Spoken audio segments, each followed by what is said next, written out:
I'm here with the Association of African Universities Television, AUTV. I just want to say that without the media, you won't know what's going on in the world. Even with the media, you sometimes don't know what's going on in the world.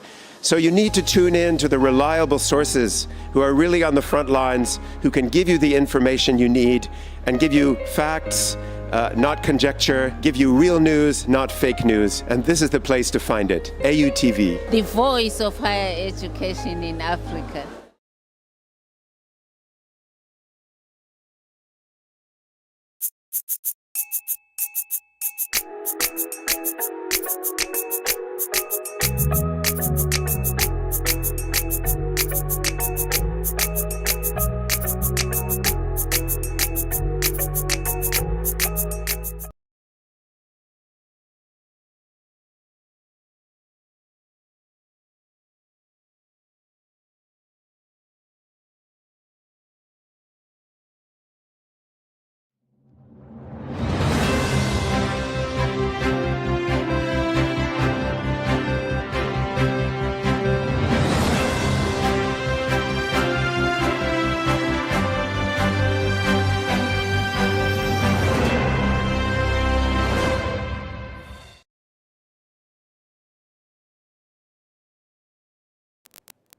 Good morning and welcome to the Hello Africa Morning Show. We are coming to you live from the headquarters of the Association of African Universities. My name is Isabella Teta-Hinakwa and we are starting with the top African news. First on the story, the Secretary General of the Ghana National Association of Teachers, Mr. Thomas Musa, has commended the introduction of artificial intelligence into the revised kindergarten and primary school curriculum. He says it will prepare children for the future and is calling for adequate resources and a clear roadmap for its implementation. Mr. Musa also wants dedicated funding for basic education, noting that over 3 million children in 13 of the 16 regions are studying under trees. Mr. Musa said that introducing AI at the basic level was an excellent move, as it would help children appreciate what lay ahead of them. He called for resources to be channeled to match the curriculum's needs and questioned how classrooms, especially at the kindergarten level, would be structured to support it. He commended the Ministry of Education and National Council for Curriculum and Assessment for the revised curriculum and said that within the next decade, Ghanaian children should be able to design their own algorithms and write AI programs suited to the Ghanaian context rather than relying on outsiders. On funding, Mr. Musa said dedicated financing at the basic level was necessary to improve the quality of education for Ghanaian children. Citing the recent Auditor General's report, he noted that 3 million children across 13 of the 16 regions were studying under trees, a situation requiring over 10,000 new structures. He added that delays in the capitation grant made dedication funding even more critical to effective delivery. Mr. Musa described the curriculum as a compass guiding a country towards its destination, indicating the preparations and investments needed along the way. He stressed that as with national development plans, curricula in the past had often been unstable, and called for the school curriculum to be firmly aligned with both industry needs and the National Development Plan.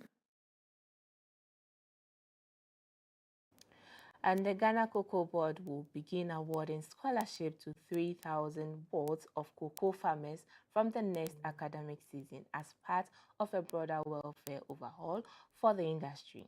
The scheme is expected to grow to 9,000 students by its third year. Unlike the previous arrangement, the new scholarship will not benefit staff of the board and will focus mainly on students studying agriculture and related courses. The Chief Executive Officer, Dr. Ransford Abbey, announced this at a media sensation program on the new Ghana Cocoa Board Bill 2026. On the Cocoa Board Bill 2026, which is awaiting presidential assent, Dr. Abbey said it introduces a new sanction regime, making the destruction of cocoa trees and farms punishable by courts, describing the previous absence of such protection as an anomaly, given that cocoa had sustained the local economy for 79 years. He also revealed plans to introduce a pension scheme for cocoa farmers, saying Cocoa Board would engage actuarial consultants to design a scheme suited to the peculiarities of cocoa farming, after an earlier contributory proposal failed when farmers declined to make contributions themselves. Dr. Abe added that the new law also reforms Cocoa Board's board structure, granting separate representation to senior and junior staff to resolve past disputes over a shared slot, while giving cocoa farmers a seat on the board for the first time.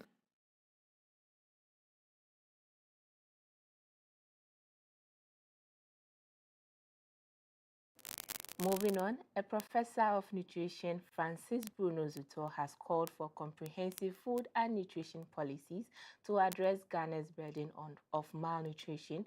Speaking at the Ghana Academy of Nutrition and Dietetics Conference in Tamale, the vice president of the International Union of Nutritional Sciences said many past interventions had been carried out in isolation and called for an integrated policy framework to harmonize nutrition programs across sectors. He also urged greater promotion of indigenous foods to improve children's nutrition. Professor Zoto said effective and well-coordinated food policies were critical to creating an enabling environment for improved nutrition, particularly among children. He noted that many past interventions had been carried out in isolation, limiting their impacts, and called for an integrated framework to harmonize nutrition programs and eliminate duplication. He also stressed that food policies should not only boost agricultural production, but ensure all Ghanaians had access to safe, affordable, and nutritious food. He identified indigenous staple foods as key to reducing malnutrition among children under 5 and urged health professionals to intensify public education on their value. Reverend Prince Beidu, president of the Ghana Academy of Nutrition and Dietetics, said the triple burden of malnutrition was silently eroding Ghana's human capital. He described it as a national call to action and urged nutrition professionals to shift focus from treating disease to preventing illness, from hospitals to communities. The Northern Regional Minister, Ali Adolf John, described undernutrition as a persistent challenge affecting child growth and development, particularly in northern Ghana. He said MMDCs, agriculture departments, education directorates, and traditional leaders all had roles to play in tackling the problem. A study by the Environmental Protection Authorities has revealed the widespread presence of drug-resistant bacteria in the country's environment, detected in air, rivers, industrial effluent, fish farms, slaughterhouses, and pharmaceutical facilities. The EPA says this confirms antimicrobial resistance is no longer confined in healthcare settings, but has become an environmental challenge. In response, the authority has launched a 5-point environmental AMR policy brief and implementation plan for 2026 to 2028 in Accra. The findings, drawn from surveillance studies conducted between 2018 and 2025, showed resistant bacteria in air samples from Accra and Kumasi, fish processing effluent in Tema, and surface water bodies in the Ashanti, Western, and Bono regions.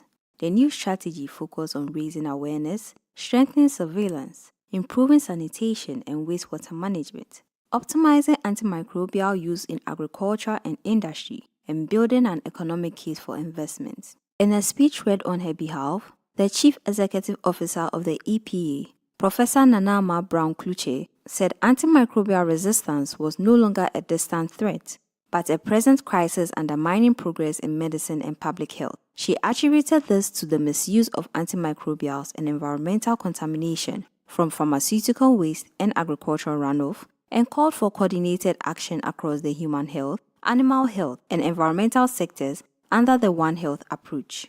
The EPA said resistant microorganisms did not respect geographical or sectorial boundaries and stressed that no single institutions could tackle the problem alone, making collaborations between government and agencies, academia, industry, and development partners essential to curbing the spread. Ivory Coast cocoa buyout operation has been completed according to the country's Coffee Cocoa Council. The regulatory body says the government spent 280 billion CFA francs to purchase 100,000 tons of cocoa beans from farmers after a slowdown in exports left unsold beans piling up in warehouses. However, farmers have challenged the figures, suggesting the actual quantity purchased was far higher. The Coffee Cocoa Council said the buyout was carried out to support farmers facing a slowdown in exports after the sector saw a sharp drop in global prices last year, following record high recorded in late 2024. As unsold beans piled up in warehouses, the state stepped in to clear the backlog and cushion producers from the impact of falling demand. Ivory Coast remains the world's largest cocoa producer, growing from 2 million tons of beans a year. The crop accounts for almost 14% of the country's GDP and supports the livelihoods of about 5 million people across the country. In March, the guaranteed producer price paid to farmers was cut by nearly 60%, falling from 2,800 francs per kilo to 1,200. Farmers have since disputed the government's account of the buyout, arguing that the actual quantity of beans purchased far exceeded the stated 100,000 tons, raising questions over the transparency of the exercise.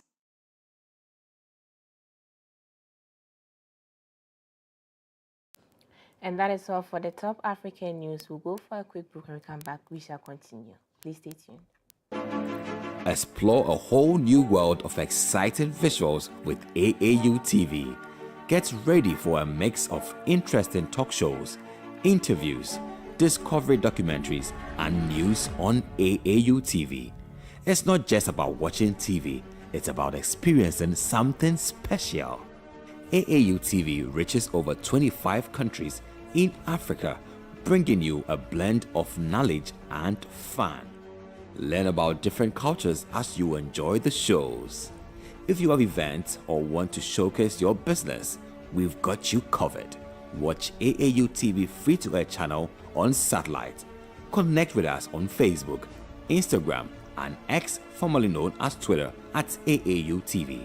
Reach out on call or WhatsApp us at +233 26 629 6601 or +233 20 399 5210. AAU TV, the voice of higher education in Africa.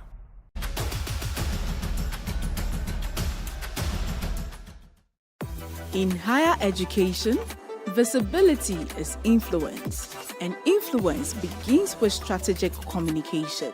AAU TV presents the Media Masterclass for higher education institutions, a practical, impact-driven training designed for communications officers, media and journalism students, researchers seeking greater visibility, and professionals ready to amplify institutional impact. Learn how to transform research into compelling stories, master digital content strategy, strengthen crisis communication, and optimize your institution's presence across broadcast and social media platforms. This is not just theory. It is hands-on, practical, and tailored specifically for Africa's higher education landscape. Join the AAU TV Media Masterclass. Register now. Limited slots available.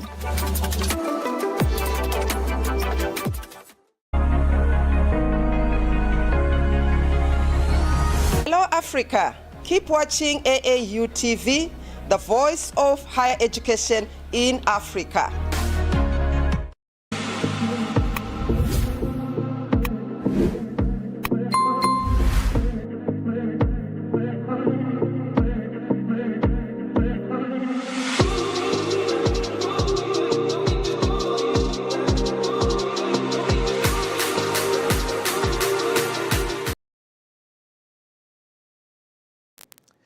Good morning, and you're still watching the Hello Africa Morning Show coming to you live from the headquarters of the Association of African Universities. And if you have just joined us, you have missed the top African news, which was done by my colleague Isabella Tete Ahenakwa. Good morning, Bella. Good morning, Phil. How are you doing? I'm good, yourself? I'm fine, thank you. How's your weekend? Okay, so I can go day by day. Saturday was very stressful. Okay. Sunday was a bit flexible and relaxing, a bit, but Okay. later in the evening I was quite held up. Oh, So it was okay. in percentage maybe 60% stressful and 35% relaxation, 5% to God. Okay, since we are doing percentages, I also yours? had a 50-50 day on Saturday. It was Okay. partly stressful, partly okay. Okay. Sunday, half of the time I was at church, and then when I go home, I had to juggle a number of things. But yeah, in all, it was okay. Yes. But I wish I had more rest, you know. So, But, yeah, same but here. that's adulthood, actually, because no matter how many days we go on the Yeah. weekend, I'm not sure we'll ever recover. Exactly. Anyway, we are going to get into the stories for this morning, straight into the discussion. And we want to begin with a story right here in Ghana. Nutrition expert Professor Richmond Aiti Zoto has called for Ghana to adopt comprehensive policies that go beyond increasing food production to ensuring that every Ghanaian has access to safe, affordable, and nutritious food. He argues that malnutrition is not only about hunger, but also involves undernutrition, micronutrient deficiencies, overweight, and obesity. The call highlights the need for coordinated action involving agriculture, health, education, trade, and finance to build a healthier nation. So, before I read this brief, let me say that I probably didn't have 100% grasp of what malnutrition was about. Not because I don't know what it is, but there are certain things I didn't think about. Okay. And Okay. it drove me straight to think about the fact that do people understand what healthy eating diet, is? yeah. Okay, growing up for most of us, we knew what was a balanced diet. Because we learned That in is school. healthy. That's healthy Yes, diet. but it's been so long I heard anybody say, Exactly. I'm having a balanced diet. Exactly. Now all we talk about is healthy eating and all of that. So I'm trying to draw the lines. Okay. Do people understand what healthy eating is? I would say maybe yes, they may understand what healthy diet is, but there are some circumstances that are preventing them from going by it. Okay, I like this. Yes. We've been talking about healthy diet. It's the same as the balanced diet. I mean, Okay. there've been strategies, there've been policies to promote healthy diets. There's also been policies and strategies to promote food security. But it looks like when it comes to implementation, we are more focused on the food security, making sure that food is available. Yeah. But, okay, the food are available. How are we eating it? How are people consuming it? Is it in the healthy way or not? So, when it comes to I mean, there are strategies. People know the right thing to do. We have the food security, we have the nutritional security. Okay. But when it comes to implementation or doing it, we are more focused on providing, making sure the food is available and accessible, but available, but they're accessible to the right way is a problem. Okay, so back in school, we know that as a balanced diet, you need to have a bit of fat, you need to have the carbohydrate, you need to have protein, you need to have the fiber, among others. But tell me, growing up, especially in West Africa, most of our foods are carbohydrate more than protein, more than the others. And so maybe we need to go back to teaching. Fine. You know, I mean, the children, we teach them to have balanced diets, this and this and that, but how to go about it? Okay, now we see people eating beans with boiled egg, with fish or sausage, among others. Is that balanced diet? Is that how to go about it? I'm not saying it's wrong, but I mean, if we are teaching people to have balanced diet, we need to teach them the right way. We need to teach them how to have access to the food.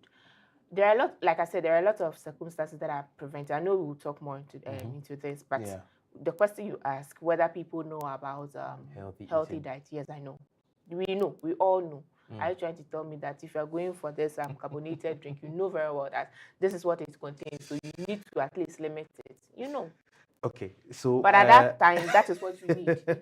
You want. In my mind, I feel like people don't know what Okay. healthy eating is. Okay. The reason is because day in, day out, you see the kind of things that people eat.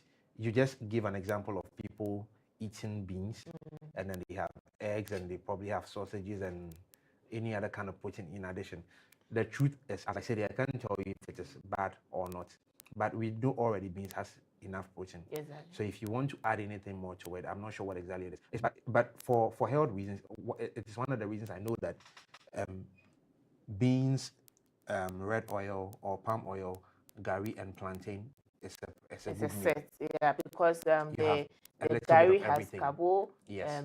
The plantain as well. Exactly. Then you have a little bit of oil because oil you for have the fats. Yes. And then the protein, then fiber from the beans. Yeah, so that's looks like a proper set. So then if you're adding the other, in quotes, excesses, I can't say if it's bad or not, but other people enjoy it like that. Okay, I feel at this point, when we talk about healthy eating, a lot of people in our African mindset think that, in quotes, chilling, eating all of these things is what means you are living well. So then people equate living well in that sense to healthy living. Yeah. Unfortunately, this is how come people don't know about the details of malnutrition, and they only think that malnutrition is starvation, which is wrong. When you talk about malnutrition, we are talking about undernutrition, which often stands growth in children. We are talking about micronutrient deficiencies such as iron deficiency leading to anemia.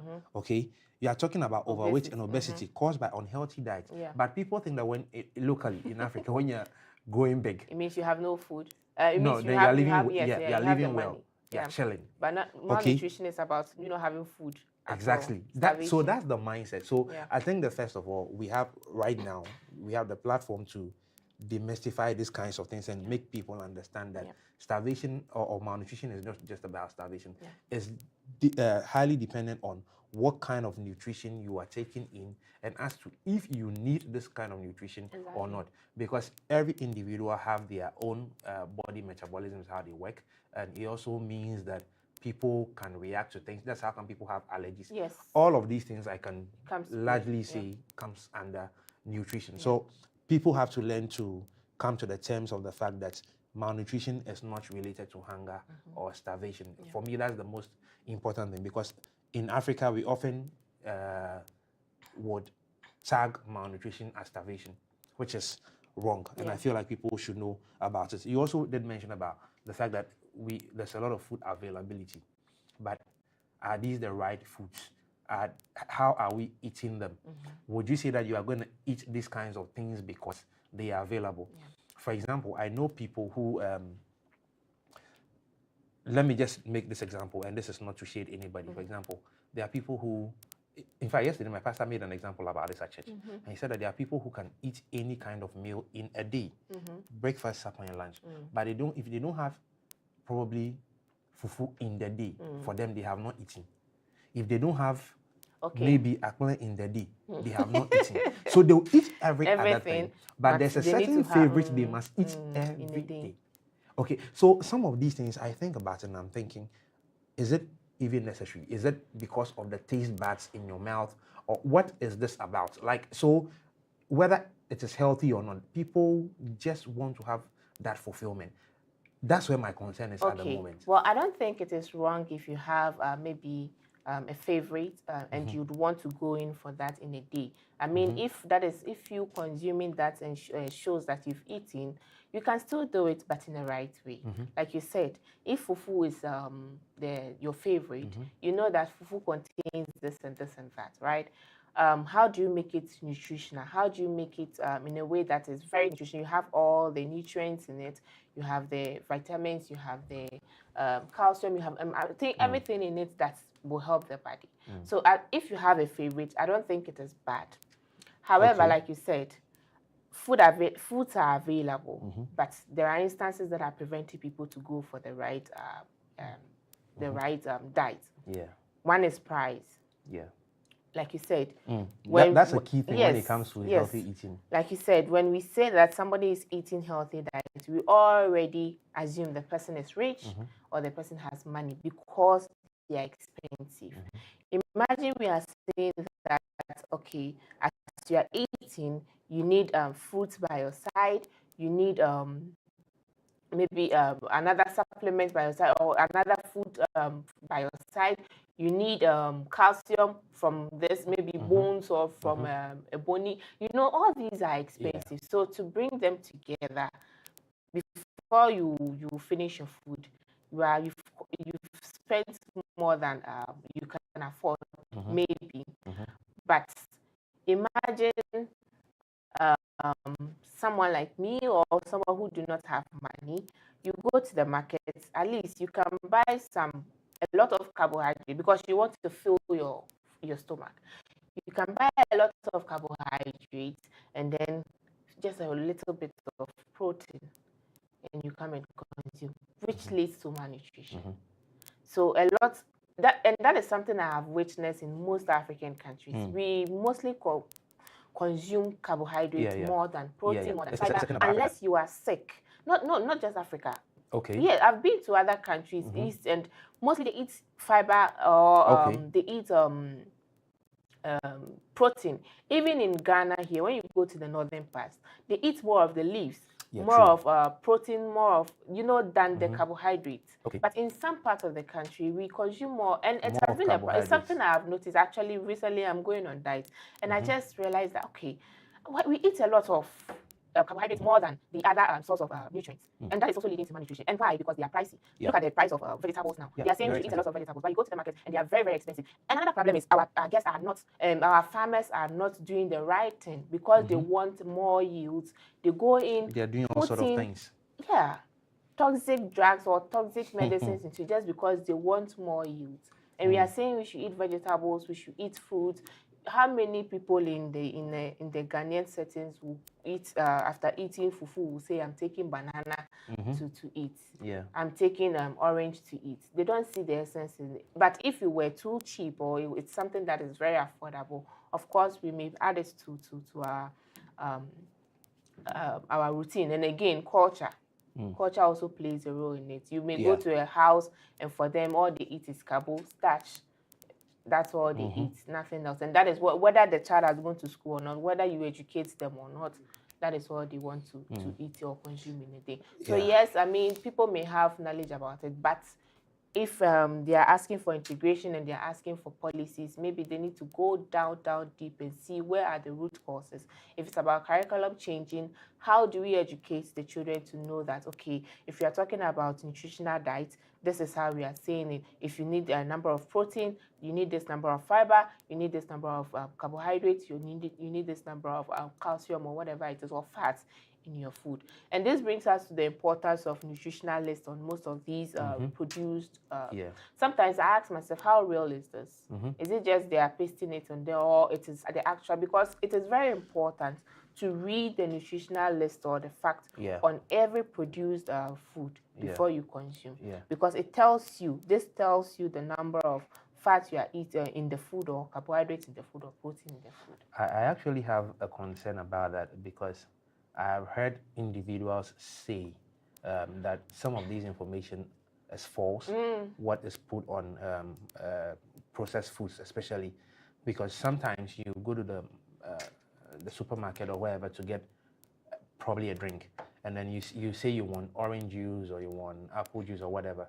You have a drink in a pack, and then you read the details of it, and then you know that you have probably bought a certain kind of juice.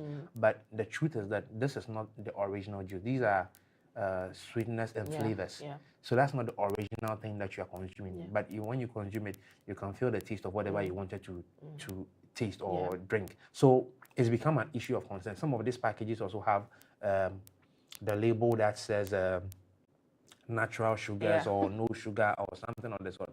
But you can clearly taste sugar in this thing, because naturally, if you taste those fruits, the kind of sugar you have in the drink is not what you taste when you eat the natural fruits in some of these. So it sends my mind on a journey that begins to think about the fact that, are we consuming things correctly, or are these things right? Who is checking these things for us? Because when a manufacturer produces and comes to put on the market, well, there's information we have seen, we have read, it's been approved by whatever authority and is already on the market. The person consuming it, how safe is this person? We will assume it is safe because we have assumed that it's gone through a certain process. That's how come it is on a certain shelf in a certain shop. Yeah. Okay, so if I buy it, I think that I'm consuming something which is okay, but later on, you might discover other things. So I want to agree with you on that. So if we are going to talk about a comprehensive food policy, it should include agriculture and food production. It should include public health, and then school feeding programs, because we are. That is also another thing we have to discuss, because the government have been talking about coming up with strategies and policies, like I said, and one of their objectives is healthy diet. But when it comes to implementation, again, we don't do it. I know that again, healthy diet is expensive. Looking at the number of children being fed in these school feeding programs, I've been in Parliament before, and I was under the Youth and Gender Committee. We had a chance to go to a lot of regions to. They were not expecting us, actually. We went there unexpected. They didn't know that we were coming, just to inspect on the food they were feeding. And trust me, Philemon, it was bad. I must be honest. It was very, very bad. We are talking about healthy diet, but the food they were giving to them were not, I wouldn't even say 50% nutritional diet. Wow. No, it didn't meet that percentage.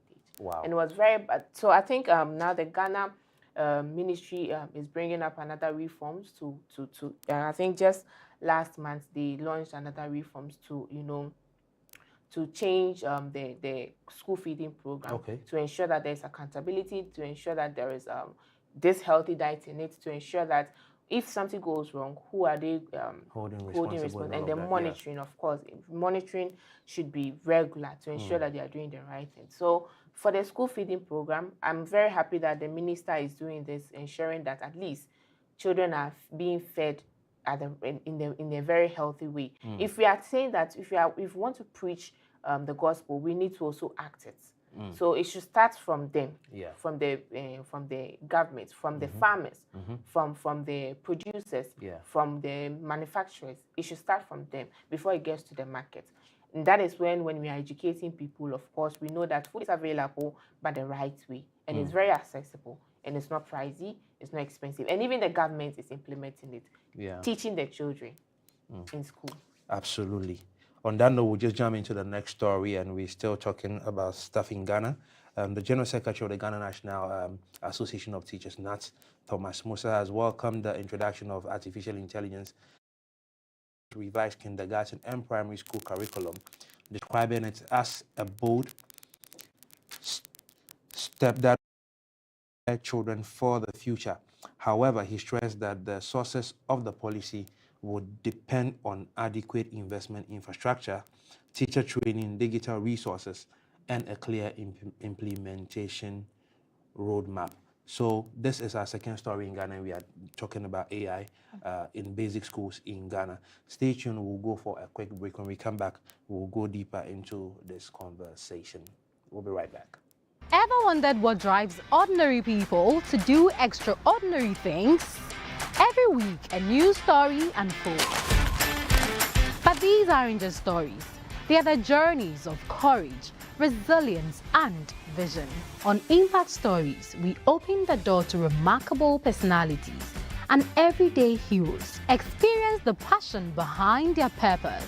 Witness the setbacks, the breakthroughs, and the moment that defines a legacy.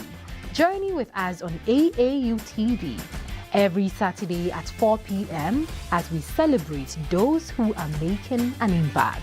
Tune in to Impact Stories, where real people share real journeys and real impact, each one leaving behind a legacy written in gold. Only on AAU TV.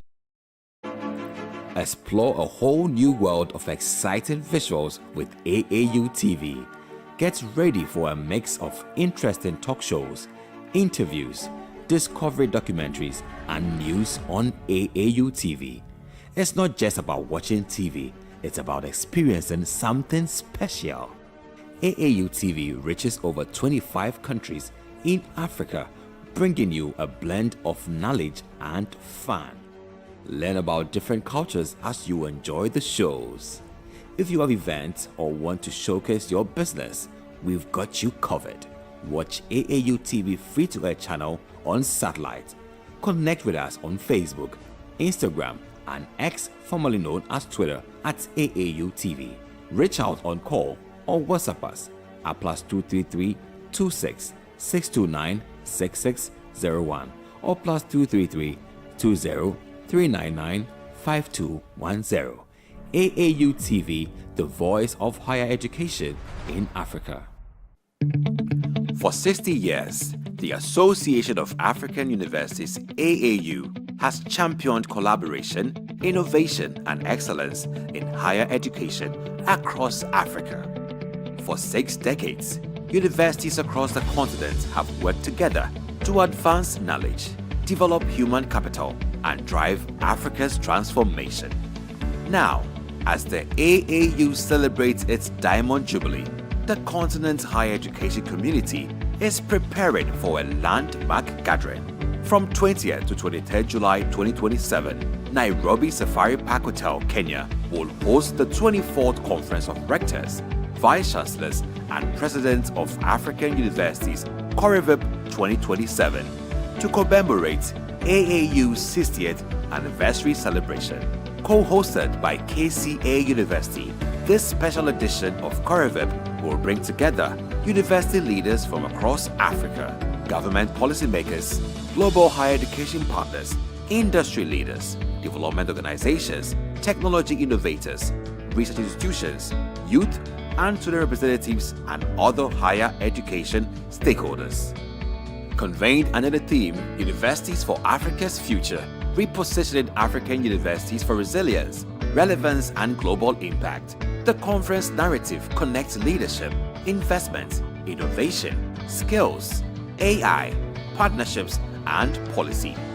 Positioned as a springboard for the future, the program uses the anniversary to launch new initiatives, establish legacy mechanisms, secure commitments, generate declarations, and create investment opportunities among the numerous engagements, as the conference would be a continental policy platform attracting heads of states, presidents, prime ministers, education ministers, and development banks, among others. The conference also offers an opportunity for various communities of practice in higher education to meet, network among themselves, to strengthen their professional collaboration, and plan training sessions to enhance their delivery capacity. These categories of personnel include academic leaders, bursars and finance officers, university librarians, registrars and academic affairs officers, quality assurance officers, ICT and chief digital officers, student affairs and counseling officers, university advancement and partnership officers, researchers and student leaders. COREVIP 2027 sponsors are not only exhibitors, but integrated into investment fora, roundtables, partnership marketplace, reception events, innovation pavilion, and an award ceremony. Universities and other academic networks are invited to leverage the AAU's 60th anniversary summit to organize their mini summit alongside the Nairobi event.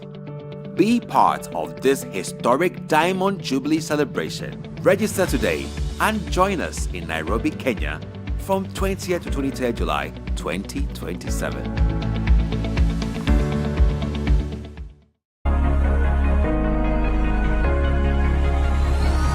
This is Hello Africa on AAU TV.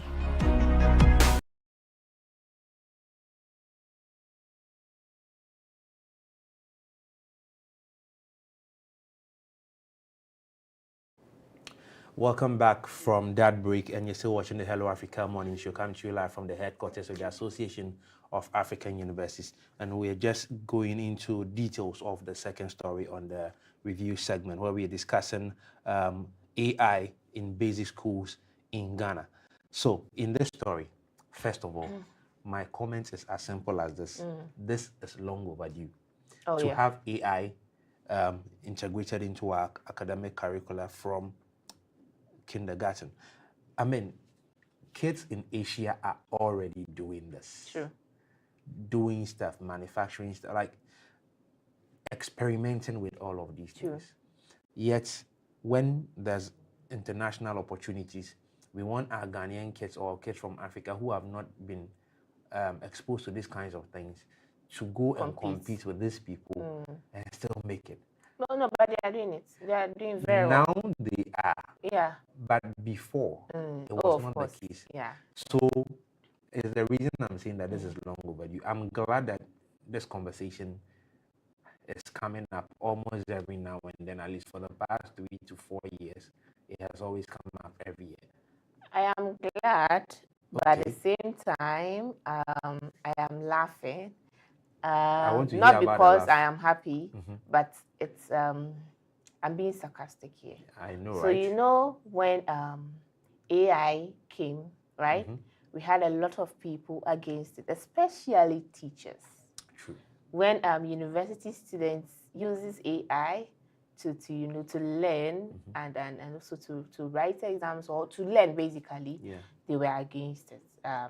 It says students are lazy, students don't want to study, and they just go in and use the artificial intelligence. But now it looks like we are ready to accept AI to the extent that we are even preaching to introduce it in our basic school curriculum, which is very good. Like you said, it is it's about time. This should have been done long time before even AI was introduced. Because why am I saying this? We had computers. How did AI actually started? It is through software. Yeah. It was through computers, but we were actually lacking in this. We were lacking in adequate resources, infrastructure to even talk about preaching AI or talk about adopting or trying to use AI in our basic schools. So yes, we are happy. We are noticing that we need to start right from the beginning so that at least we will know how to use AI and use it properly as the children are growing.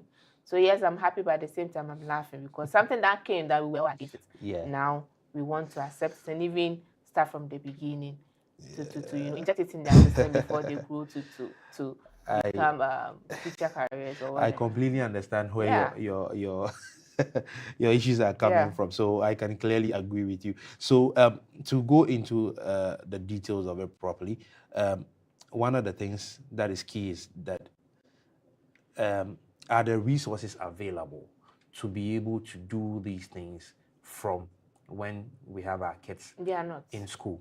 They are not. Because number one, as part of the brief, we need computers, and internet connectivity at even corporate levels, where we assume that corporate institutions have their own capacity to have sustainable internet for regular business operations.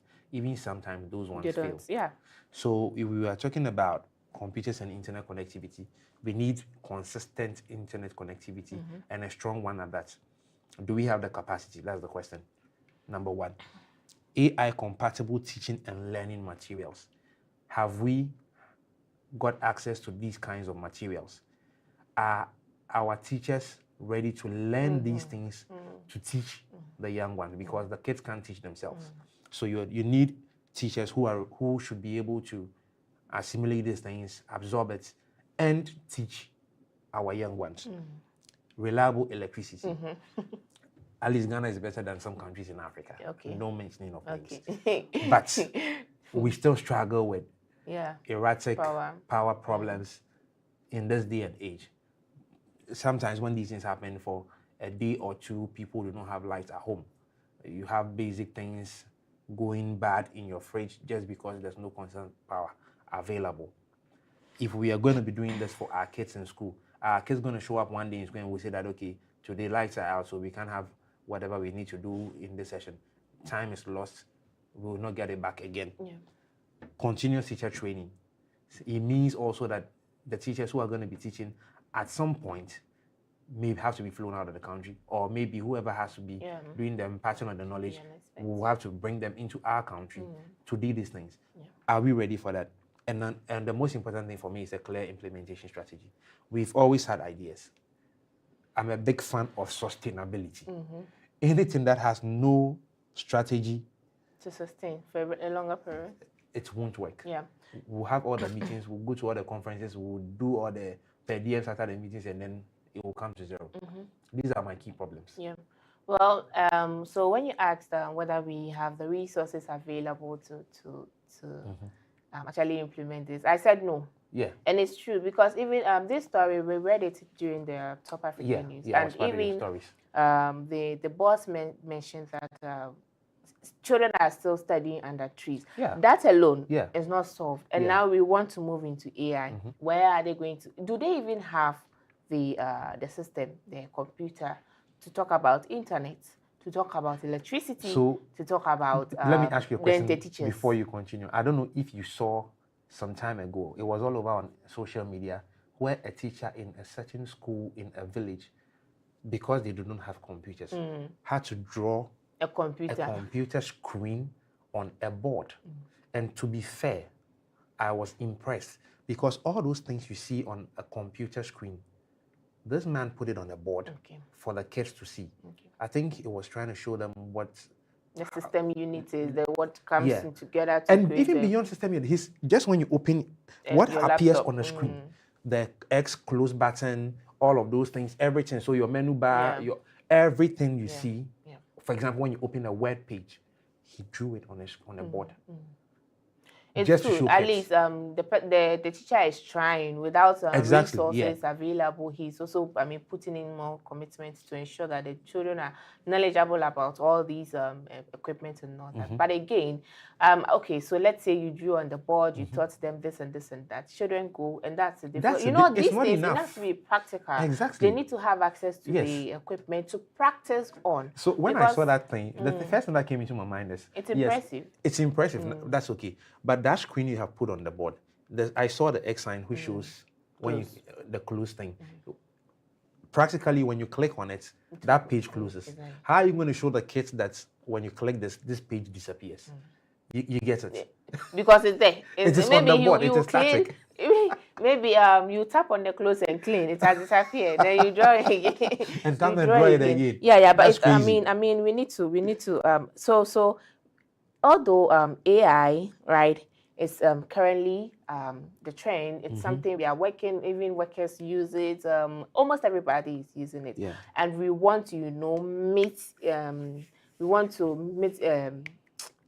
We want to close the gap. We want to meet the trend. We want to ensure that we are also buying like what the other countries are. But then we have a big challenge that needs to be solved before we go there. Yeah. Basic school. Even when you were someone will ask, what are they going to teach them? Because even the tertiary students are having challenges using AI properly. In fact, using computers generally.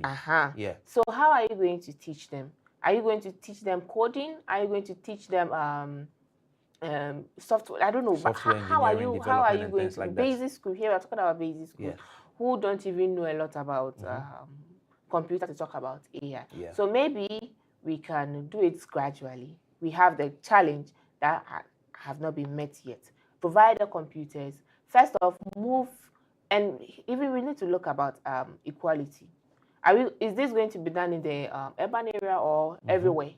So if we are going to ensure that at least there is equality, go to the rural areas, move the kids under the tree to the classrooms, provide desk and laptops for them or desktop computers for them. Then gradually, artificial intelligence started from somewhere. Actually, it started from paraphrasing statements,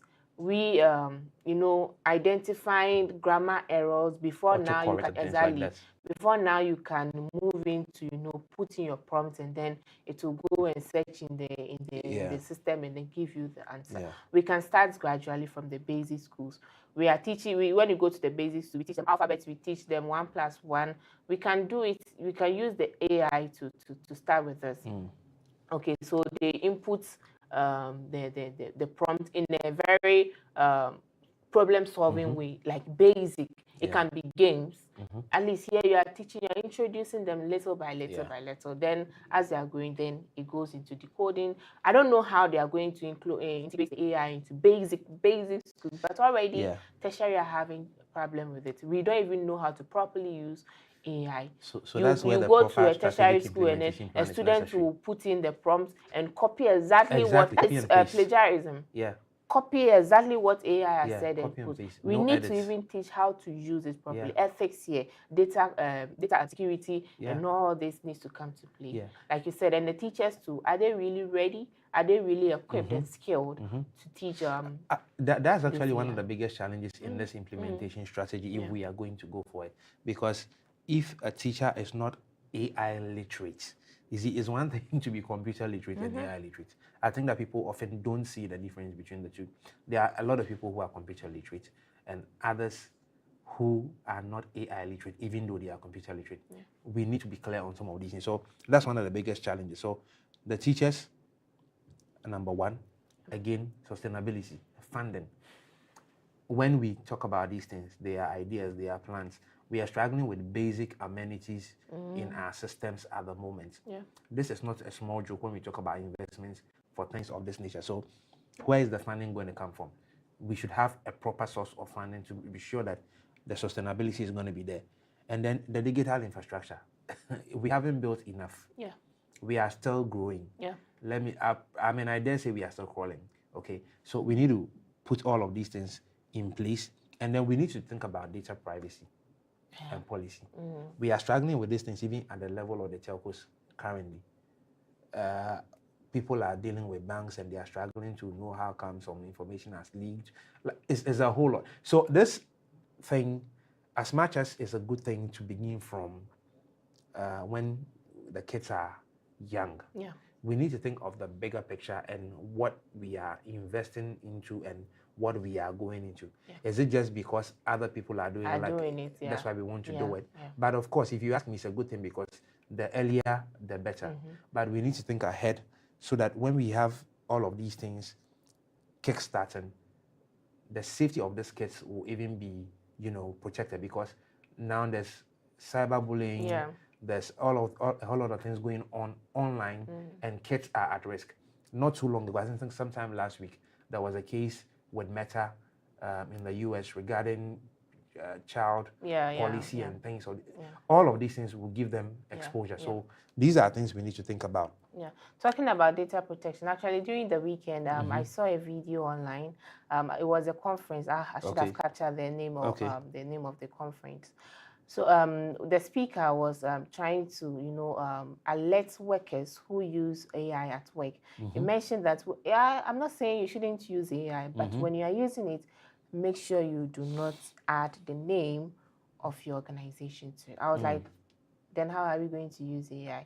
Imagine me being here, I want to know a lot about AAU, and I can't go to the to the internet and grab it one after the other. Of course, when I'm putting in the prompt, I am going to mention AAU. Yeah, you have to. But this is the panelist saying that the panelist is telling us that when we are putting in prompts on AI, requesting for information, we should not include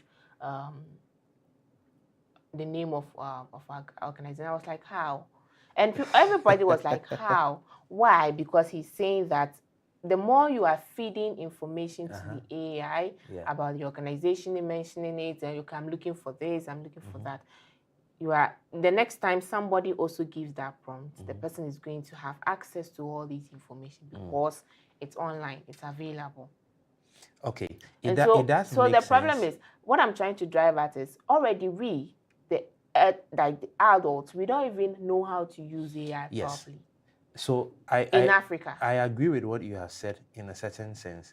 But then again, one of the things I have learned in terms of using AI is that if you don't personalize your prompt, you have a lot of ambiguous responses. Vague. Which still leaves the answers you are looking for not answered. Okay, so then what is the point? So at this point, all of the things we have talked about, here we have to relate this to the ethical use of AI.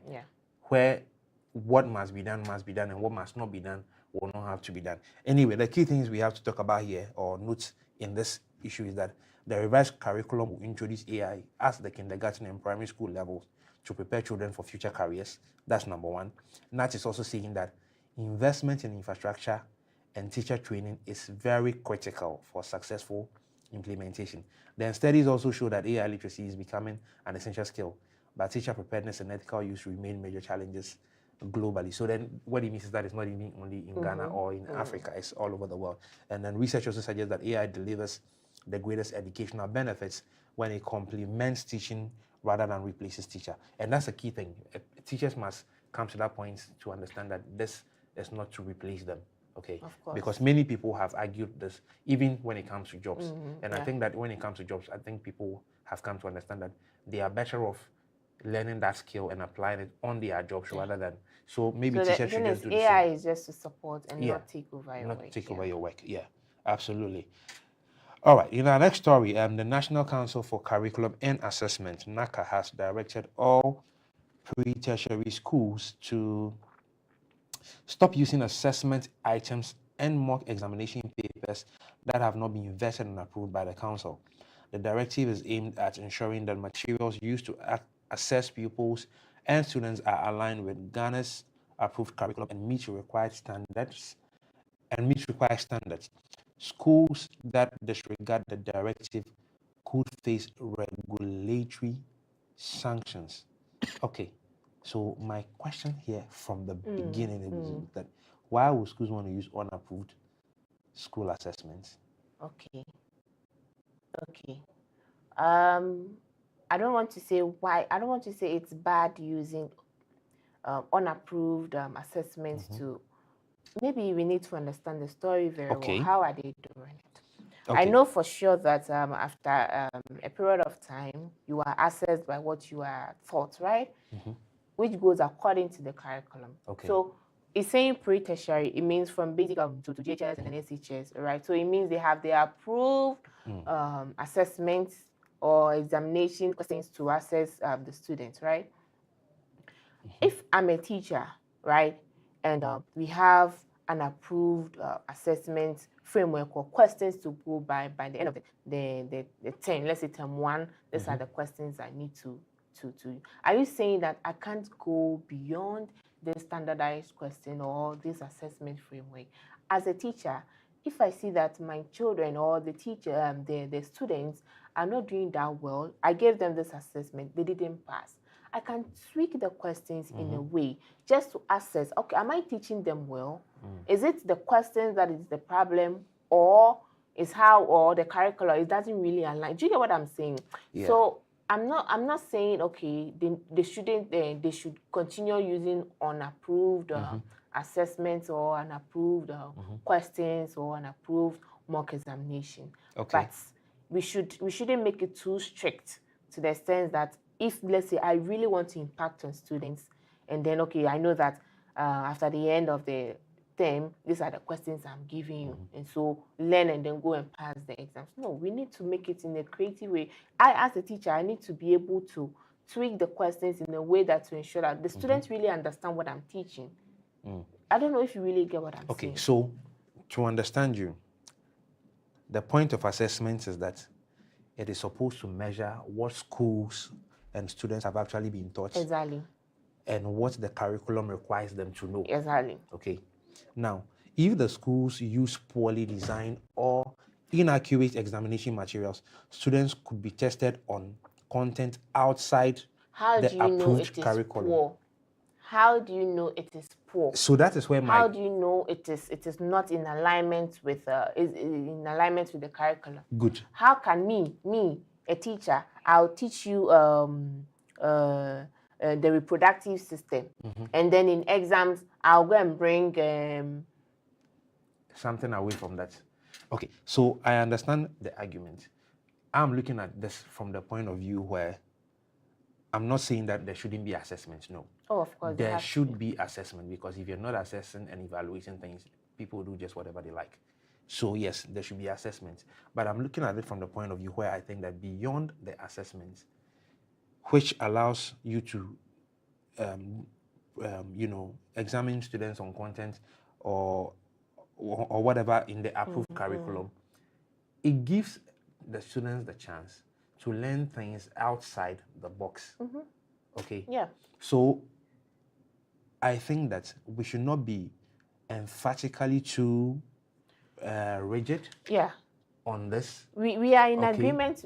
So maybe somebody listening to us will say that, so these people are preaching teachers will continue using unapproved curriculum. That's not what we're We saying. need to clarify it that's here. not what we're saying. So we are in agreement with what the National Council of Curriculum and Assessment is saying. Of course, as a teacher, we have an approved assessment framework that you use to assess the students based on what they learned or based on the curricula. But again, we are saying it shouldn't be so standardized and strict that teachers can't be creative enough to understand the students. Let's say it's a 3-month study, then the last month will be for assessment, for examination. Maybe in first 1 month, as a teacher, I can also come in with the examination just to know that, okay, are they really prepared from the first 2 topics that I've taught them? The next 3 months, or are they really prepared? Another examination, just to know that, okay, before they go and meet the approved assessment framework or questions by the National Council for Curriculum Assessment. So I'm saying this because I saw in the story that there are going to be some consequences for teachers or school that use unapproved assessment or curriculum, which I mean, is where I'm coming from. I mean, we shouldn't make it too strict.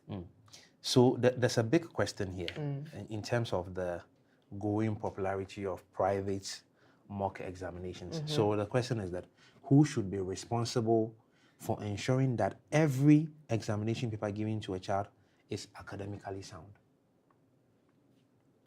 Well, I am not on that level. I am not a teacher. I am not a headmaster, and neither am I with NACA or NASA. But I would say that how did they? What was the question again? How did they first of all come up with this approved? Did they involve the teachers? Did they involve headmasters? Did they even involve students? Good. So that's where my question is leading to, because often I stand to be corrected, but here's my understanding. You see, when you are putting together curriculum, you are talking with the teachers, you're talking with administrators, school heads, and all of those things. Fair enough. But often, I doubt, again, I stand to be correct, I doubt if any student is included. Because our nature of academics or schooling in Africa or in Ghana is like, this is the curriculum, this is what we are teaching you. So basically, it is assumed that you don't even have any knowledge. We are the ones teaching you, so then you know.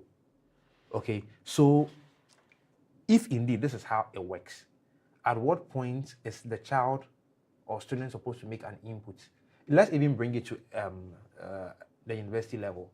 Are university students allowed to take part in decision making as to what becomes a semester syllabus or curriculum, things like that? These are conversations that I think are important. It doesn't have to be the banking way of study where I have come and I'm depositing what I know with you or on you, and then whether you like it or not, this is what it is. And so you have to study it, you have to read it, and then at the end of the day, particularly in Ghana, that's where most students will go and do the chew and pour, because they even if they understand or not, they have to be able to absorb whatever they have been taught or has been dumped on them, and then at the end of the day, they have to come and assess themselves through exams, and then that's what we call chew, pass, and forget. And that's what most often happens in our institutions. And that is what will happen if we make it too strict that you have to go by the approved assessment frameworks or questions. I'm happy you are talking about our students involved or include in decision making. Initially, it was not there, but thanks to AAU, that I was smiling. Thanks to AAU, we have the HAQUA 3 initiative, where quality assurance agencies are being reviewed or evaluated. And guess what? This time, students are involved in this evaluation process, because these are the people, these are the end benefits of everything, the harmonization, accreditation, or whatever, the curricula and all that we are doing. These are the end beneficiary. And so right from the beginning, they are included in it. So thanks to AAU, thanks to the funders and other coordinating associations like Oberol, organizations like Oberol and also ENCA, they are making sure that students, right from the beginning, are involved in it. So the question comes back to, how do they approve the questions, the mock examinations in the curriculum? Are teachers involved right from the beginning? Are students also involved right from the beginning? also, we must know that a note that we may go, of course, sit as a team and approve it. But when it comes to implementation, some gap or something can come up. And we don't have to wait till our next sitting or till our next update before we see that, okay, this is how we are going about it. We can, as the gap is showing, we can, in one way or the other, be creative to, close the gap. If I have to, maybe every month, I have to, every month I'll have to, are you listening to me? I'm Yes. listening So to you. every month I'll to have to maybe have an examination with my students. I have to do it. I don't need to wait every 3-4 months to go in with the approved questions. Do you get what I'm saying? I agree with You were not looking at me, so I thought you were not listening. No, I was just trying to read something to okay. help make that point clear. So, Ghana recently released their 2026 BC results, making the quality of preparation and assessment particularly relevant to the education conversation. But an important question is whether simply regulating examination materials will improve learning outcomes. Do you get the thing? So this is just related to exams and not even on the entire curriculum. So all the questions you have raised in the last submission you have made, I'm just trying to say that you are right. And they have to be deeply thought through to make this thing happen. So NACA has directed pre-tertiary schools nationwide to stop using assessment items and mock examinations that have not been vetted and approved by the council. That is clear. And then they are also saying again that the directive concerns the quality and appropriateness of assessment materials used in schools. And then schools that disregard the directive could face regulatory sanctions. This is one part of the story I would want to see, because I am waiting to see how this is rolled out in terms of implementation. And then they say, okay, you didn't do A, B, C, D, or 1, 2, 3, and so you are going to be. I would want to see how this plays out. I'm not saying that I want people to flout the rule, but I mean, in case of some things of this nature, I would want to see how this goes. And then NACA is also saying that they have issued a similar warning in July concerning unapproved learning materials, including materials used by publishers and then booksellers. So look, this conversation is big, because maybe we would have to have maybe a rep from the NSCA, CCA to come and explain into details. I'm sure they have seen something, that is why they are coming up with this regulation. So maybe we'll have to bring on board a rep. Because textbooks would also come into even teachers come up with their pamphlets and to teach. So this is just a major conversation which is not going to go away just like that. All right, so we'll get into the next story. Meta has been ordered by a U.S. court to pay a record $942 million over allegations that its social media platforms fail to adequately protect children from harmful content and online predators. I mentioned that a few minutes ago when we are here. The New Mexico ruling also imposes stricter safeguards for younger users, including limits on messaging, notifications, and teenage screen time. Meta disputes the ruling and plans to appeal. This is a big question here. How safe are children on social media? How safe? How safe? If you had a child, okay, you have a kid, brother. I know. Oh, he's probably not my kid. He's not. Okay. But when he was younger, probably a year or two ago, how were you managing him in terms of social media? No, I can't. That's the question. No, I can't. I'm glad that you have been so honest about it, because sometimes these guys are the ones who come to show you and teach you stuff you think you know about. Like, that's how crazy, like, this generation, Gen Z and beyond, are looking like now. Sometimes you think that you know everything. You think that you're smarter. But access to information, what it used to be even 5 years ago, 10 years ago, 15 years ago, is no longer what it is at the moment. You said access to information. Those years ago is no more. It's no more what it is right now. Exactly. Yeah. And I'm happy the court is going after Meta and not the people producing the content. Because you have provided a platform. Okay. And we cannot restrict the kind of content that goes on if the provider of the platform is not putting in place that regulations or that restrictions. Okay. Do you get what I'm saying? I understand. There are sites you go, they'll ask you to click whether you are above 18 years old.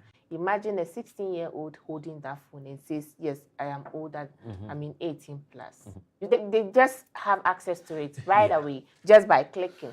So, and you know, sometimes when you're signing up to these platforms, not the platform, but maybe, let's say, a website, they'll ask for your information and all that. Things that you will take that you like is what they fit to you. Yeah, true. So you giving me the platform, and me as a website developer or as a software developer, I have access to it and I create a website. You should give me that restrictions to ensure that I follow and ensure that my users also follow that restriction.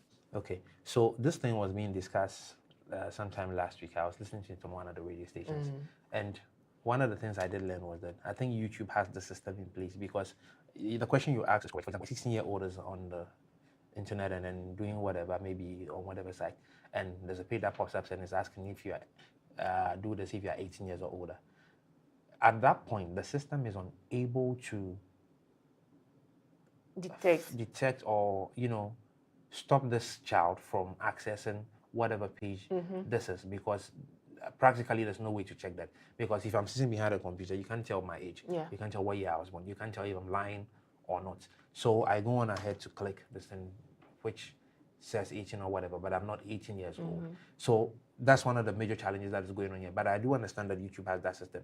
And I'm glad to know, because whatever they did or however they did, that's an impressive thing. Because kids of today, I mean, even kids under 5, I have kids in church come to me, they carry my phone, they carry my tablet, and they know where to find YouTube. They tap on the YouTube app, they get in there, and they go to find, what's it called? Cartoons and all of these things they watch on TV, and they are trying to watch it. And I'm thinking, how did they get to know all of these things? Okay, so you are talking about teenagers who are far older than these younger ones, these infants. So the question is, how are we going to be able to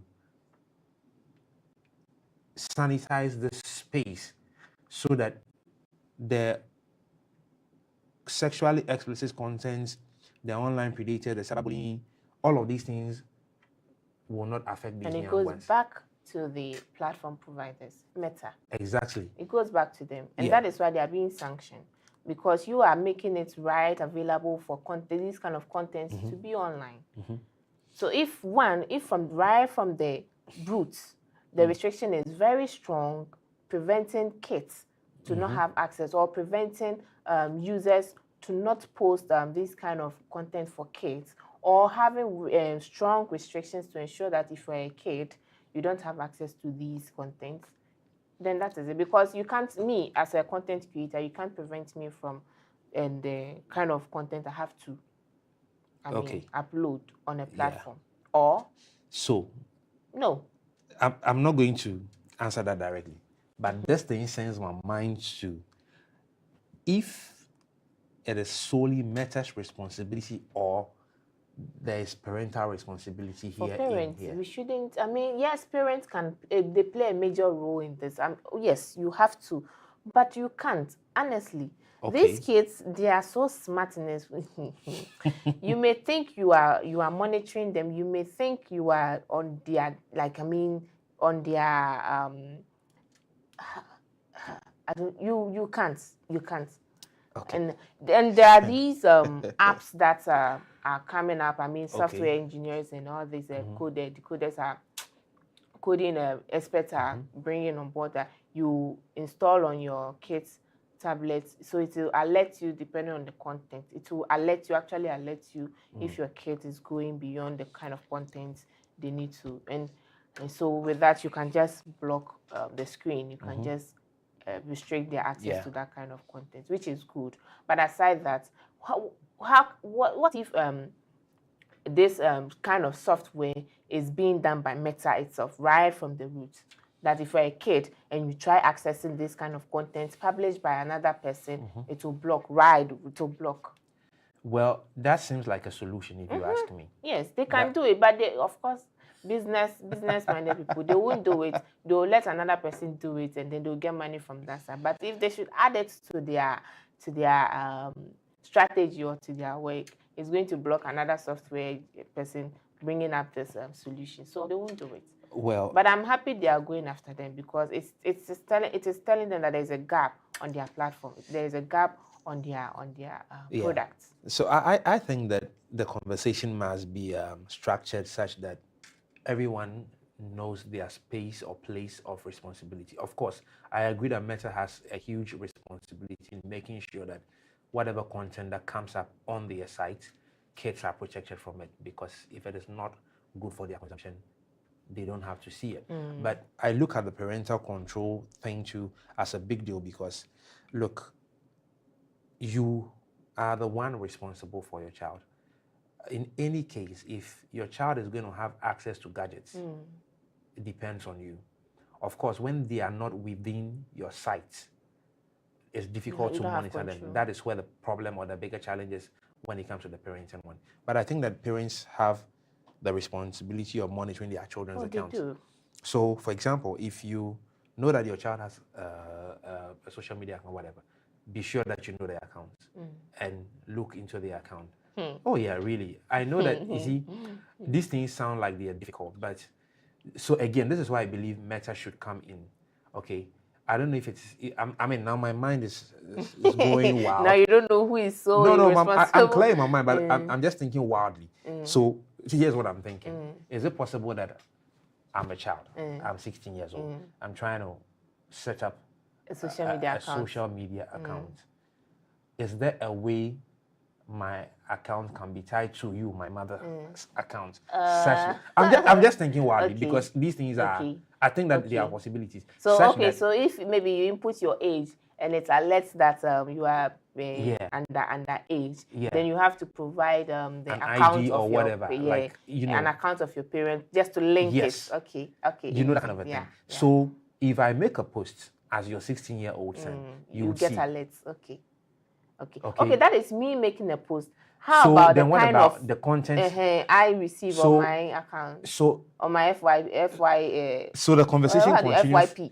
So the conversation continues in this way. You see, algorithms work with these things. Okay. So what you are exposed to is what comes to your timeline often. So how the parents will know is that because of the kind of things content, I look at, it will show up. Okay. When you look at that account, because it's tied to you. You get what I'm trying to say? Yeah. So I don't know how. I mean, it's an idea. It's just what I'm thinking. I'm not an IT expert. I'm not an AI person. I'm thinking aloud. I'm just thinking that it is possible, because lately, when it comes to technology, many things are possible. All you have to do is to think about it. Once you think about it, you have to figure out how this can work. Okay. Another thing I want to propose is maybe instead of typing in the dates of birth, which the children can alter it, if instead of they saying 2026 they'll say 20 whatever it is. Probably they need to show identification. Yeah, that I agree on. To authenticate their age or their date of birth. Which I know that Meta, when it comes to data security or data protection, they are very good at it. So of course, if you scan your ID card, it is not going anywhere. It is not going to be used. It's just to say that approve that indeed you are 18 years and above or below or you are underage. So with that, it is also going to determine the kind of content, no matter what you click.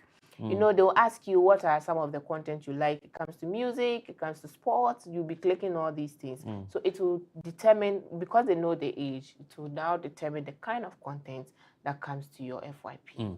So maybe another way of identifying yourself, authenticating your identification should also be included in it. Okay. You scan your ID card and then you have access to the contents. Well, that seems like a good solution. Yeah. So just to go a little bit into the Meta case. So the court has ordered measures including limiting teenage use of Facebook and Instagram to approximately 3 hours a day. I don't even know how effective that can work. Okay, so it is good and bad at the same time. What if I am using it to learn? Now you are restricting me with hours, like you are now giving me short time to learn. Well, then you have to study within those hours. Don't do other activities that you do not need to do within that period of 3 hours. Okay. Yeah. That also means that you don't have to give assignments from school that will require you to use your to phone. use stuff like that. Hey, we are now as we are saying No, we should use look, AI, we should go it's one technology, thing. and now you're preventing us from. So it's one thing giving information that allows you to use specific websites. Okay. So it means that you can streamline the kind of assignments you give. Okay. That will allow the kids to do probably a general thing on Google. How about for we want example. to be curious? We want to know more. Well, that one, that's where probably the parental side comes in, where they would have to monitor what is being done outside of the hours for educational purposes. I mean, to be honest, this is a very difficult conversation to have because Meta is the only solution. They would they have to find another way. Have the best way to restrict kids from having access to content that they are not supposed to have. They are the only way, and I know they can do it. They can do it, but they are business minded, so of course they won't give you the access. We need to have a gap and then come up with another solution and get money from there. This is business. Yeah. So another argument here in the case is that the judge has also ordered Meta to remove like counts for users under 18. Okay. What's the problem with that? So this touches on the psychological pressure created by social media metrics. So for example, young people may associate likes plus followers plus views to popularity and self-worth. Yes. Okay, so then this is where the parental thing comes in. If my account is tied to your account a certain way, if I make a post, because for example on Instagram, I'd have to post a photo or a video of something. Okay, how appropriate is that photo? Because that's how come we now there are people we call influencers. You get it? And some of these kids aspire to be that. Look at IShowSpeed. He's just a streamer, but he's making millions. And now people aspire to do the kind of things that he's doing.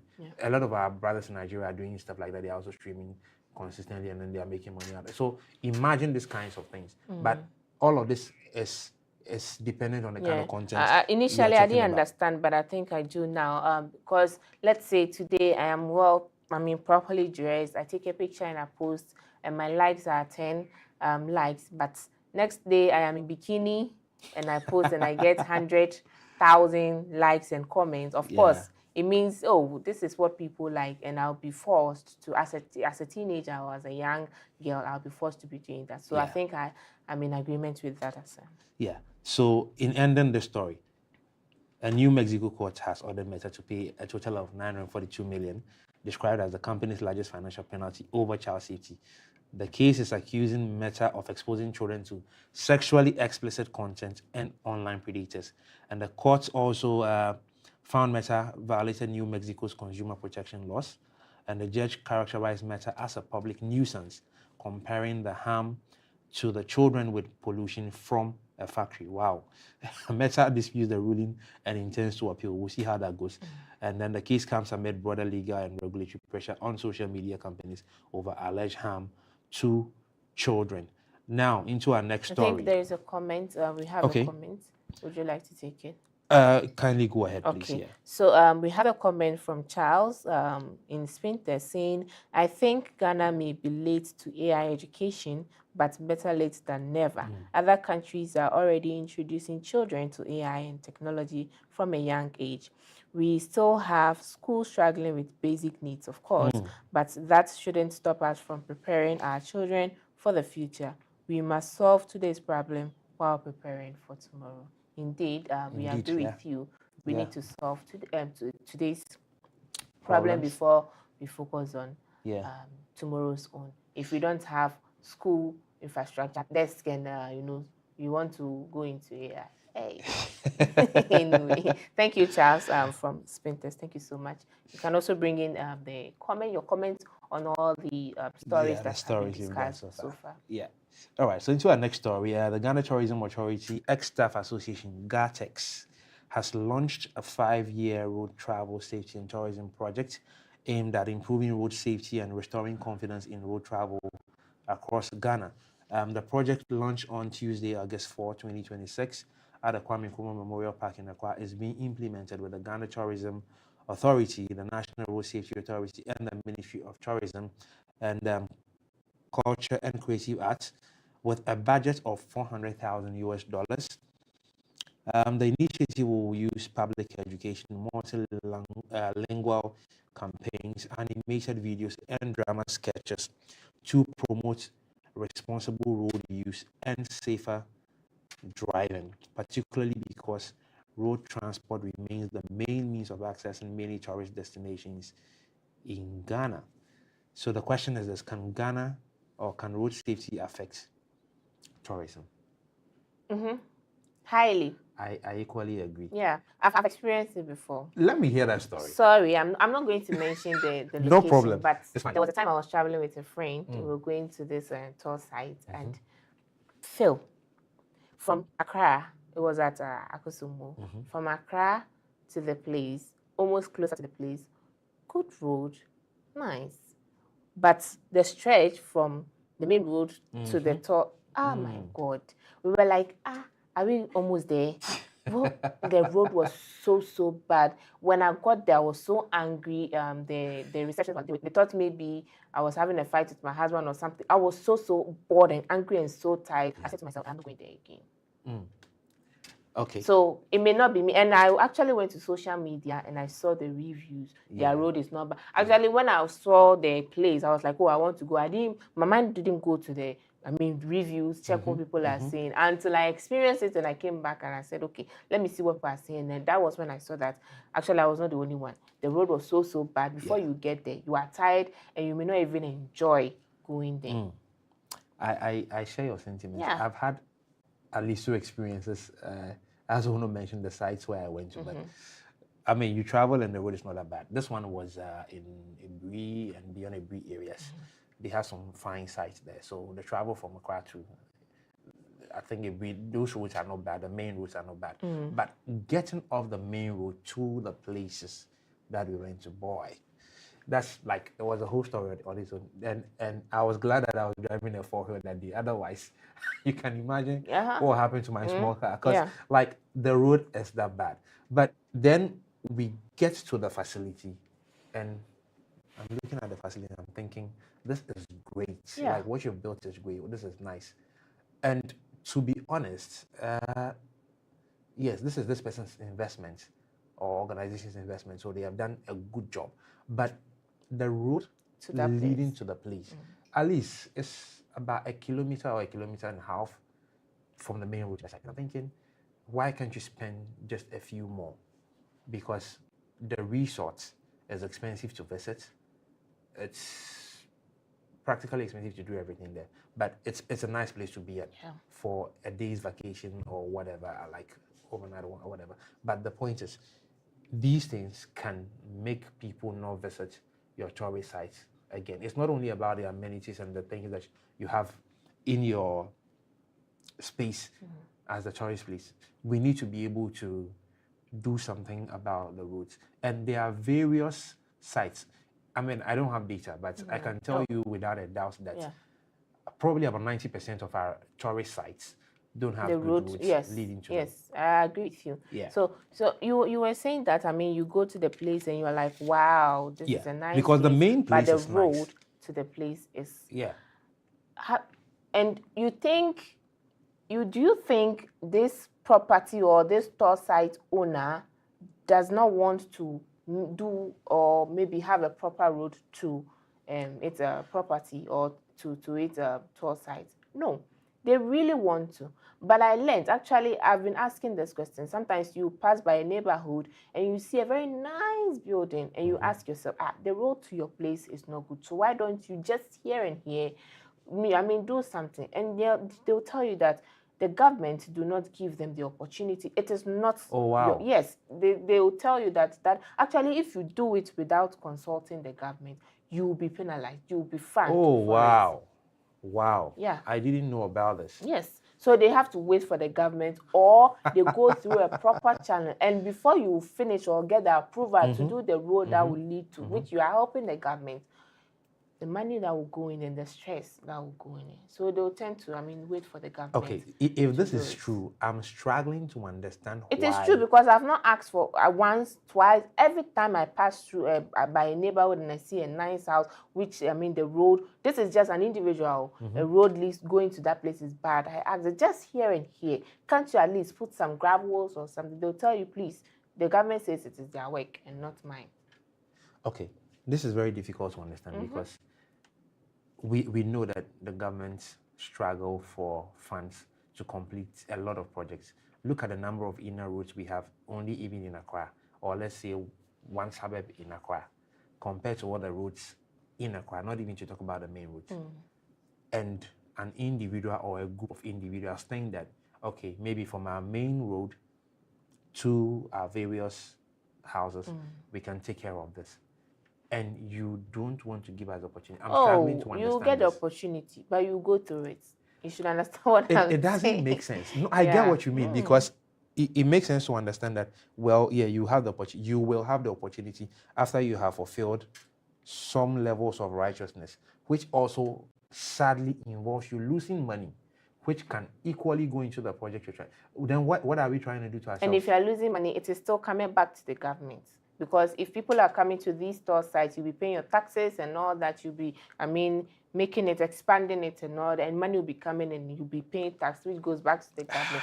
So I'm happy that at least this initiative is being implemented by the government and not just an individual. Okay. Of course, they've seen the gap and they know that, they are falling short when it comes to people visiting tour sites in Africa, or in Ghana, And so they have to fix the road. I am very happy they have seen this, because it is true, 100% true. You go somewhere and the road is not good, of course, you're not going back there again. And so I'm happy the government is taking charge of this with the amount of money that they want. But the focus is what I don't know, because it's looking at drivers, it is looking at, road safety, ensuring that, but not at the infrastructure itself. Do you get what I'm saying? It is looking at educating drivers to drive up and passengers and doing this and, following the road safety rules and regulations and all that. But the infrastructure is the problem and not drivers only. So that's my concern about this. If you educate me as a driver to hold the steer like this, which is the right way, and I'm going through a pothole. I nearly said manhole. Don't worry, you're right. Because that is it. Some potholes have become manholes. Yes. I'll be going to. Still, if I have a passenger who is someone going for a tourism and all that, the person won't come back. It's not because I am not driving well. It's because the road is bad. Yeah. And so we need to fix the problem itself, and maybe what the investors or tour owners can do, the tour site owners and these facilities owners can do, is probably give information about the road to the place. Let us know, be real to us. Give us the information. I can tell you that when you are if coming they do that, from you are not Accra going to to get business. Kaswa, no, they have to be honest. Hold on, I'm not saying that our road is poor, so don't come. No.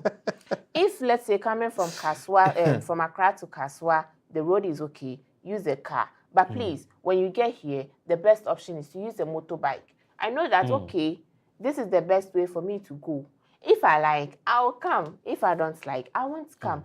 But I'll come with my best car, which is low, very low. This luxury car. I'm coming to spend some time in your facility, and I get to a rough road, and all I'll be hearing is throw under my car. I'm not coming again.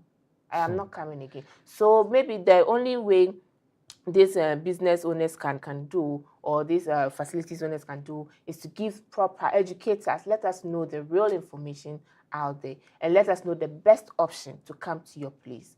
The best option. Probably you can also create an opportunity. Maybe have some shuttle down at the bus there, at the end there where your road is not good, to pick us to your people, place. Yes, and I know people will come because you are being real to them. That sounds like a good idea, if you ask me, because if I know that my facility is good enough and I want people to visit the facility, I would have to put in some measures. Of course, people would want to drive their cars to the facility and things like that. And if that's the case, then create a parking place at the end there, and then your shuttle will move people from wherever. That sounds like a good idea. So for me, the education drivers and all of these things are not the problem. No. But the nature of the route is the main problem. And I don't know why this campaign is silent about that, because I was thinking about, or my mind was racing ahead of me when I was reading the brief, only for me to arrive at $400,000. And I'm thinking, what is this about? Because, I'm not a contractor, but I know that $400,000 is not enough money to construct. I'm not sure you can get more than 5 kilometers of road, good road, with $400,000. Honestly, I don't know. But on top of my mind, I don't think you get something of this sort. So for me, it's okay to do all of these campaigns and all of those things, but if we are not investing in the infrastructure, okay, yeah, this is where I think that the governments must team up with facility owners to make this happen. Yeah. It's not just about the campaign about bad driving. Yeah. And, no, it goes far beyond that. It always brings me to that point where we talk about the roadworthy stickers that drivers every year have to renew. And the question all drivers keep asking is, are the roads car worthy? Because if we don't renew these things, the police will stop you on the road, they will do whatever, and then, I mean, I'm sorry, I'm running out of energy on this matter, but it is exasperating. Yes. Anyway, so this is how we'll bring this segment to a close. Just stay tuned. When we go for this break and we come back, we'll get into lifestyle. Stay tuned.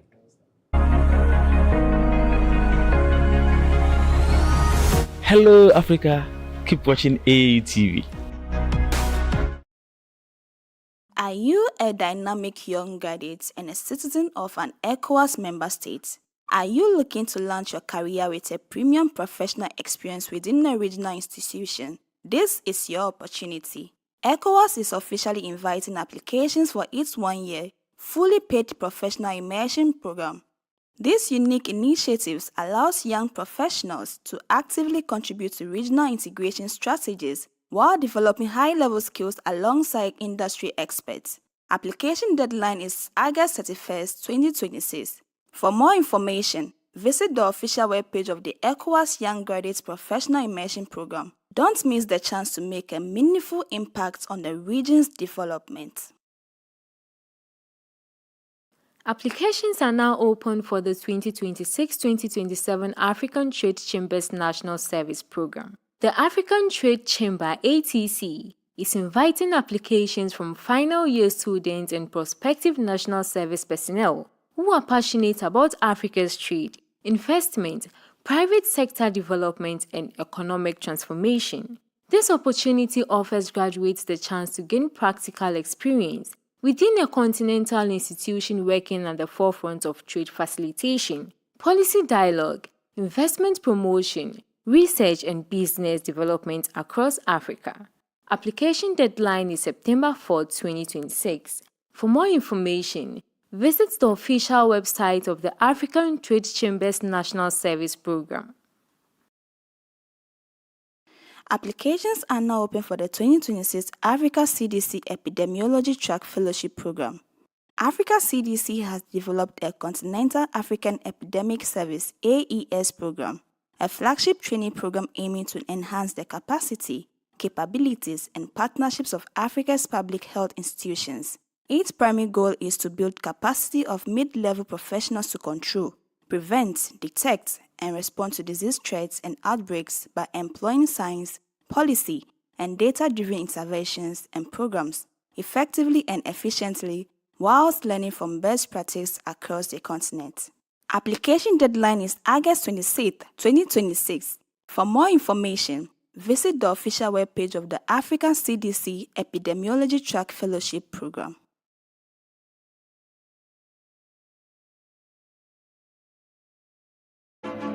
Explore a whole new world of exciting visuals with AAU TV. Get ready for a mix of interesting talk shows, interviews, discovery documentaries, and news on AAU TV. It's not just about watching TV, it's about experiencing something special. AAU TV reaches over 25 countries in Africa, bringing you a blend of knowledge and fun. Learn about different cultures as you enjoy the shows. If you have events or want to showcase your business, we've got you covered. Watch AAU TV free-to-air channel on satellite. Connect with us on Facebook, Instagram, and X, formerly known as Twitter, at AAU TV. Reach out on call or WhatsApp us at +233 26 629 6601 or +233 20 399 5210. AAU TV, the voice of higher education in Africa.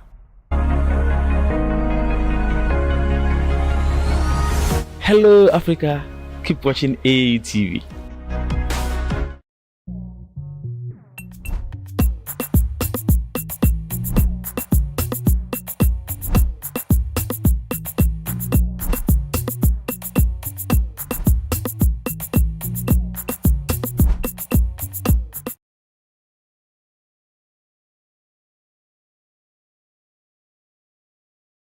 For sticking with us. This is the lifestyle segment. Previously, what we had was the African News Review, but this time is the lifestyle segment, and I'll be doing this, of course, with Philemon Edwards. So, Philemon, we have two interesting stories to discuss. The first one, the first one is actually something that has been going on, but then a new study has come to confirm what many women Ghanaians or Ghanaian women in the creative industry have been saying and actually long known, but rarely said it loud. And that is sexual harassment and gender discrimination, which has been a widespread barriers facing young women trying to build careers in the arts.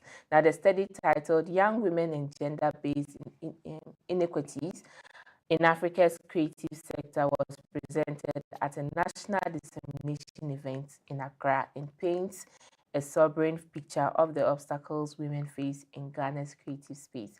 But alongside the findings, the research also tells a story of quiet determination.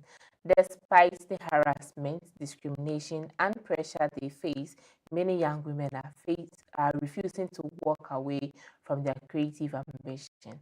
Co-lead of the project, Professor Joshua Amoeje from the University of Cape Coast said the resilience of these women must not be overlooked when developing solutions, and that stakeholders must move past simply listing problems and start creating real conditions where women are actually thriving.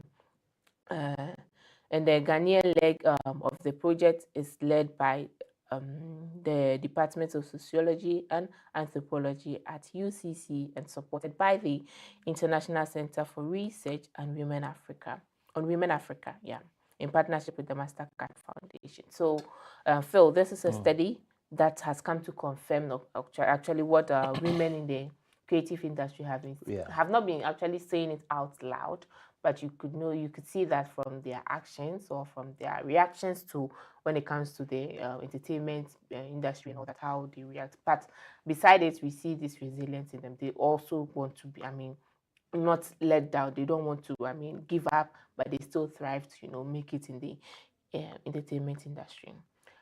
I don't know how to put it. It's a challenge. I used to be in this entertainment industry before. It's a big challenge. I actually stopped because of this same issue. I was not paid twice because I didn't agree to something. Yes, of course. And so I had to leave that industry. That's what I was doing. And I'm not the only one. It is even artists have been saying it, that they don't get support because they are not allowing or they are not accepting to something that has been requested from them before they thrive, before they get there. They have the talent, they have the creativity, they have everything to make it. But because you are not approving or you are not accepting that request, they don't give you the chance to. I'm so sorry to hear these things because I don't think anybody deserves treatment like this. Especially when you qualify, you are in the right space, you are capable, you have all the abilities, and you can do the job. Then suddenly, somebody wants to stifle you because of a personal something. I look at it as a personal thing because obviously these demands are not part of what the industry requires for you to thrive or to get into the role that you need to get into. Many of them are, I'm sure I consider harassment because these are obviously coming from women. And I don't know why people do this, okay? I don't know why people do this because I'm sorry to say it is dehumanizing. It is.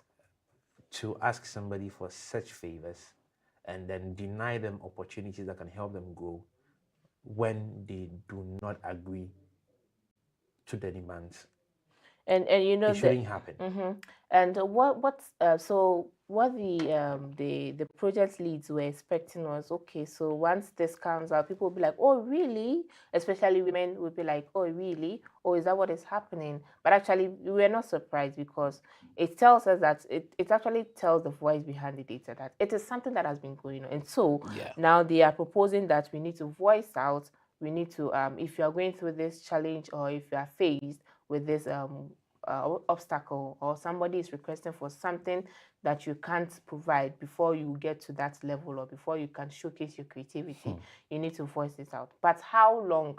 I mean, you voice out and all of a sudden they'll start looking at you in a certain way, and you may not even get the chance again, or you may not get the platform again to showcase your creativity.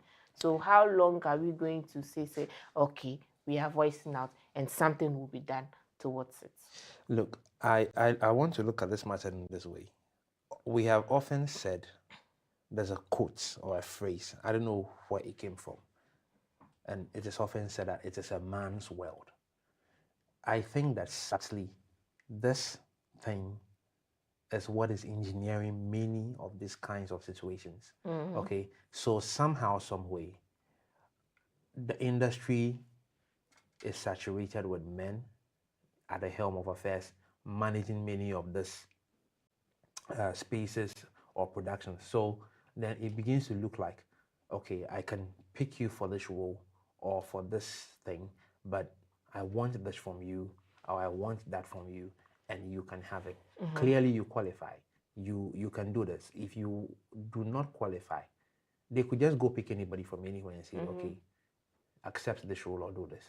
So if you qualify and they like you and you can do the job, you have all what it takes to do it, what's the point of demanding these kinds of things? And I feel like sometimes, I'm not saying that women should not be ambitious, because you also see yourself that you are capable of doing these things, and you think that this is your space, and so you want to shine in there. Sometimes you are desperate to come into the limelight, to become popular, to become famous, to become rich, because these are the kind of things that comes with this kinds of industry in the creative arts and all of that. So people want to get there, people want to get to the top.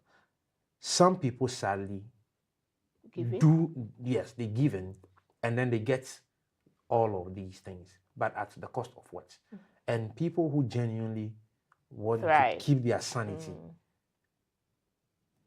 and this is not the first time I've read these kind of things. Like many people, I have a friend who even talked to me about, she's a footballer, she plays football really well, and had the chance had the chance to play for the national team, but the demand was to sleep with somebody to get her in there, and she refused. And is she in a team now? She's not. Exactly. That's the challenge. And so majority will tend to keep quiet about it, and maybe, shift from the entertainment and go and do something else. And that's because when they speak about it, nothing is even done. Exactly.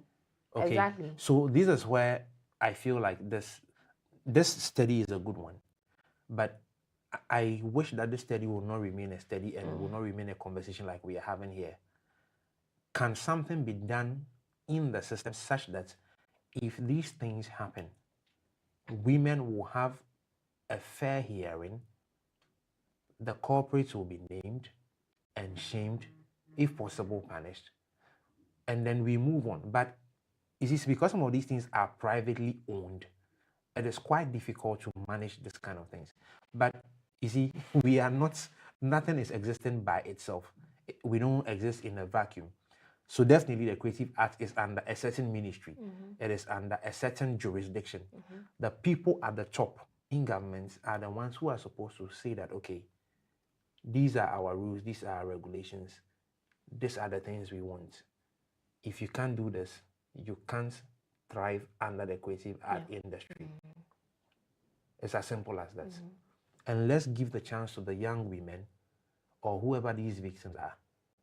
Now even men, I hear there are some men issue gayism and stuff like that in some of these places. I've heard a few of these kind of. So whoever these women or these victims are, let's create that space for them. Let's create that platform for them to be able to air some of these things without being victimized, without being stigmatized, without any sort of tag. Yeah. And the evidences should be clear. Yeah. Okay? Yeah. Enough. Because I feel like if we are unable to do these things, imagine the kinds of talents that will go with. Yeah. And people in our space, in Africa, mind you, if one person makes this in the family, probably that's the savior of the family. So somebody has great talent, and you want to stifle the person, and you think that you are just an individual. It's an entire family. This person has 10, 20, 30 people linked to them, and you are just killing a whole, family dynasty just like that. So these are the kind of things we need to be thinking about. When people are meting out things of injustice, we often think about the individual who's at the receiving end. It goes far beyond the individual. No individual came out to be by themselves. Everybody has a family. Everybody comes from a home. Everybody comes from a circle of friends. Everybody comes within a circle of society. These are the kind of things we should be thinking about so that we stop treating people the way we treat them. Yeah, that is actually what I was looking forward to this from this study. Of course, now we have evidence, data proves that this is what women go through. So instead of instead of they coming out and saying that, okay, so women, if you face this challenge, you should voice out, like you said. A lot of women in the industry have tried voicing out, and it leads to nowhere. So, I mean, it's the same thing, repetition, coming to say that voice out and don't keep it in yourself, or better still, you leave. It is worth leaving than staying and doing what you are not supposed to do and all that. Maybe now we have a study, we have the data, we have people with evidence.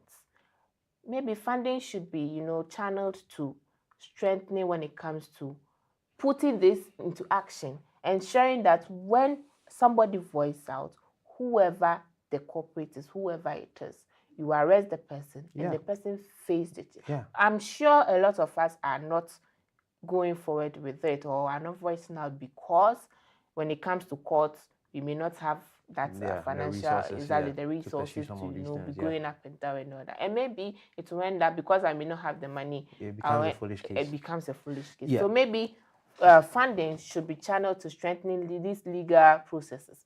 When we should have the platform whereby I'm a lady and I'm trying to go to this industry, and the boss or whoever is there is requested for something which is not supposed to be done.